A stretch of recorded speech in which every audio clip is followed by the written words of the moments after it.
Hello friends, எல்லாரும் எப்படி இருக்கீங்க? இன்னைக்கு நம்ம வீடியோல ஒரு சூப்பரான பொரியல் ரெசிபி தான் பார்க்க போறோம். அதாவது கல்யாணத்துக்கெல்லாம் போனோம்னா முதல்ல இலையில பொரியல்னு வைப்பாங்க பாத்தீங்களா? உருளைக்கிழங்கு பட்டாணி போட்டு அந்த பொரியலை தான் நம்ம செய்ய போறோம். உருளைக்கிழங்குன்னு சொன்னாலே நிறைய பேருக்கு ரொம்பவே பிடிக்கும். அதுவும் கல்யாணத்துல நம்ம போய் சாப்பிடும்போது முதல்ல வைப்பாங்க பாருங்க பொரியல். அந்த பொரியலை அடிச்சுக்கிறதுக்கே அளவில்லை. ஏன்னா அந்த அளவுக்கு நல்லா டேஸ்டியா இருக்கும். இந்த உருளைக்கிழங்கையும் பச்சை பட்டாணியும் போட்டு செய்யற பொரியல் மேக்சிமம் எல்லாருக்கும் ரொம்ப பிடிக்கக்கூடிய ஒரு பொரியலா இருக்கும்.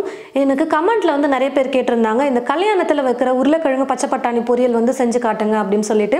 அதனால இன்னைக்கு நம்ம இந்த பொரியலை தான் செய்ய போறோம். அதுக்காக நான் வந்து 4 உருளைக்கிழங்கு எடுத்து வச்சிருக்கேன். நல்லா தண்ணியில கழுவிட்டு எடுத்து வச்சிருக்கேன். இப்போ இது ஒரு குக்கர்ல சேர்த்துக்கலாம். கூடவே பச்சை பட்டாணி எடுத்து வச்சிருக்கேன். இது வந்து பார்த்தீங்கன்னா ஃப்ரெஷ்ஷான பச்சை பட்டாணி, அதாவது தோலோடு இருக்கும் பார்த்தீங்களா, காயோட. அதை வந்து நான் உரிச்சு எடுத்து வச்சிருக்கேன். இப்போ பச்சை பட்டாணியை ஒருவேளை உங்ககிட்ட காஞ்ச பச்சை பட்டாணி தான் இருக்குது அப்படின்னா நைட்டே நீங்கள் ஊற வச்சுக்கோங்க. அதாவது ஒரு 8 மணி நேரமாவது நல்லா ஊறணும். பட்டாணி வந்து நல்லா ஊறினதுக்கு அப்புறமா தனித்தனியாக வேக வச்சு எடுத்துக்கோங்க. நீங்கள் காய வச்ச பச்சை பட்டாணி எடுக்கிறதா இருந்தால் உருளைக்கிழங்கு 2 விசில் விட்டு தனியாக எடுத்துக்கோங்க. காஞ்ச பச்சை பட்டாணியாக இருந்ததுன்னா நீங்கள் அதை ஒரு 4-5 விசில் விட்டு எடுத்திங்கன்னா தான் நல்லா வெந்து வரும். இப்போ நான் ரெண்டுமே ஃப்ரெஷ்ஷாக எடுத்துருக்கிறதுனால ஒன்றாவே நான் வேக வச்சு எடுத்துக்க போகிறேன். வேலை ரொம்ப ஈஸியாக இருக்கும்னு ஒரு 3-4 கைப்பிடி அளவுக்கு சேர்த்துருக்கேன். தண்ணி சேர்த்துட்டு ஒரு 2 விசில் விட்டு எடுத்தோம்னா போதும். பச்சை பட்டாணியும் உருளைக்கிழங்கும் நல்லா வெந்து வந்துடும்.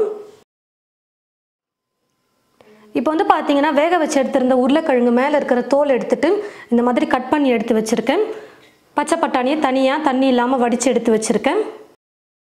ஸ்டவ்வை பற்ற வச்சுக்கிட்டு ஸ்டவ் மேலே இப்போ ஒரு கடாய் வச்சுருக்கேன். கடாய் நல்லா சூடேறினதும் எண்ணெய் சேர்த்துக்கிறேன். எண்ணெய் நல்லா காஞ்சதுக்கப்புறமா கடுகு சேர்த்துக்கிறேன். கடுகு நல்லா பொரிஞ்சதும் ஒரு பெரிய வெங்காயம் எடுத்து கட் பண்ணி எடுத்து வச்சுருக்கேன். ஒரு பெரிய தக்காளி பழம் எடுத்து கட் பண்ணி வச்சுருக்கேன். மீடியம் சைஸில் இருந்ததுன்னா 2 வெங்காயம் 2 தக்காளி எடுத்துக்கோங்க. நல்லா பெரிய வெங்காயம் பெரிய தக்காளியாக இருந்தால் ஒவ்வொன்று எடுத்துக்கோங்க. கூடவே கொஞ்சம் கருவேப்பிலையை சேர்த்துக்க போகிறேன். இப்போது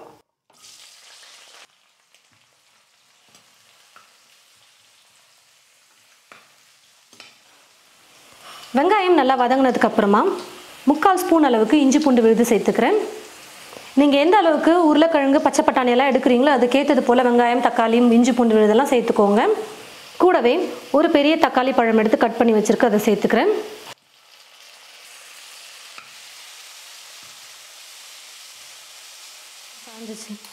வெங்காயம் தக்காளி நல்லா வதங்கினதுக்கு அப்புறமா 1/4 ஸ்பூன் மஞ்சள் தூள் சேர்த்துக்கிறேன். காரத்துக்கு ஏற்றது போல் மிளகாய் தூள் சேர்த்துக்கலாம். வெறும் மிளகாய் தூள் 1/2 ஸ்பூன் சேர்த்துக்கிறேன். நீங்கள் கொஞ்சம் காரமாக சாப்பிடுவீங்கன்னா 3/4 ஸ்பூன் கூட சேர்த்துக்கோங்க. 1/2 ஸ்பூன் மல்லித்தூள், 1/4 ஸ்பூன் கரம் மசாலா, 2 சிட்டிகை அளவுக்கு பெருங்காயத்தூள் சேர்த்துக்கிறேன். தேவையான அளவு உப்பு சேர்த்துக்கிறேன். இப்போ இந்த மசாலா எல்லாத்தையும் சேர்த்து 1 நிமிஷத்துக்கு நல்லா வதக்கிக்கலாம்.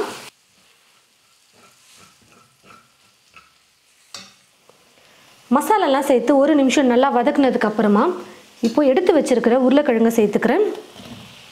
பச்சை பட்டாணியை சேர்த்துடுறேன். எல்லாத்தையும் சேர்த்து நல்லா கலந்து கொடுத்துக்கலாம். ஸ்டவ்வை வந்து மீடியம் ஃப்ளேமில் வச்சுட்டே கலந்து கொடுத்துக்கலாம். உருளைக்கிழங்கு வந்து பார்த்தீங்கன்னா ரொம்பவும் குழையிற அளவுக்கு வேக வச்சு எடுத்துக்காதீங்க. அது ரொம்ப முக்கியம். பார்க்குறதுக்கு கொஞ்சம் முழுசாக தெரியணும், ஆனால் உருளைக்கிழங்கு நல்லா வெந்திருக்கணும். அதுக்கேற்றது போல் நீங்கள் வேக வச்சு எடுத்துக்கோங்க.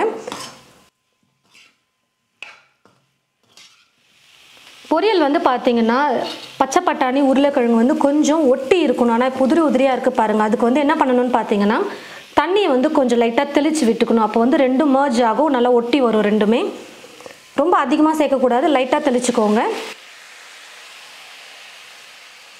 நீங்கள் முதல்லையே மசாலாலாம் சேர்க்குறீங்க பார்த்தீங்களா, அப்போவே கூட நீங்கள் தண்ணி சேர்த்து மிக்ஸ் பண்ணிக்கலாம். இல்லைனா இந்த சமயத்தில் கூட நீங்கள் தண்ணி சேர்த்துக்கலாம்.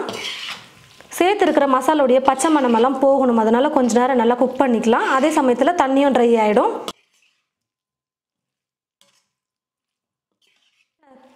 பாருங்கள், நான் வந்து லைட்டாக தண்ணியை வந்து தெளித்து விட்டேன். இப்போ அந்த தண்ணியும் நல்லா ட்ரை ஆகிடுச்சு. அதே மாதிரி பச்சை பட்டாணி உருளைக்கிழங்கு வந்து பார்த்திங்கன்னா நல்லா ஒன்றோட ஒன்று நல்லா ஒட்டி மிக்ஸ் ஆகிட்டு வந்திருக்கு பாருங்கள்.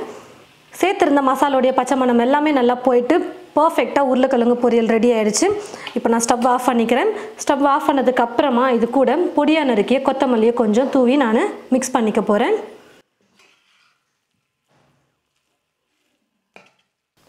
பாருங்கள் ஃப்ரெண்ட்ஸ், நல்லா டேஸ்டியாக சூப்பராக கல்யாண வீட்டில், அதாவது கல்யாணத்துக்கு நம்ம போய் சாப்பிடும்போது நமக்கு பரிமாறுற அந்த உருளைக்கிழங்கு பொரியலை நம்ம வீட்டிலேயே ரெடி பண்ணிட்டோம். ரொம்பவே டேஸ்டியாக சிம்பிளான மெத்தடில் செய்யக்கூடிய ஒரு பொரியல் ரெசிபி தான் இந்த உருளைக்கிழங்கு பச்சை பட்டாணி பொரியல். கண்டிப்பாக நீங்கள் உங்களுடைய வீட்டில் இதே போல் ட்ரை பண்ணி பாருங்கள். ட்ரை பண்ணி பார்த்துட்டு எப்படி இருக்குன்னு மறக்காமல் கமெண்ட் பாக்ஸில் வந்து கமெண்ட் பண்ணுங்கள். இந்த வீடியோவை மற்றவங்களுக்கும் ஷேர் பண்ணுங்கள். இது போல் நிறைய ரெசிபிஸ் பார்க்க என் சமையல் என் சுவை சேனலை மறக்காமல் சப்ஸ்கிரைப் பண்ணிக்கோங்க. கூடவே பக்கத்தில் இருக்கிற பெல் ஐக்கானை கிளிக் பண்ண மறந்துடாதீங்க. தேங்க்யூ.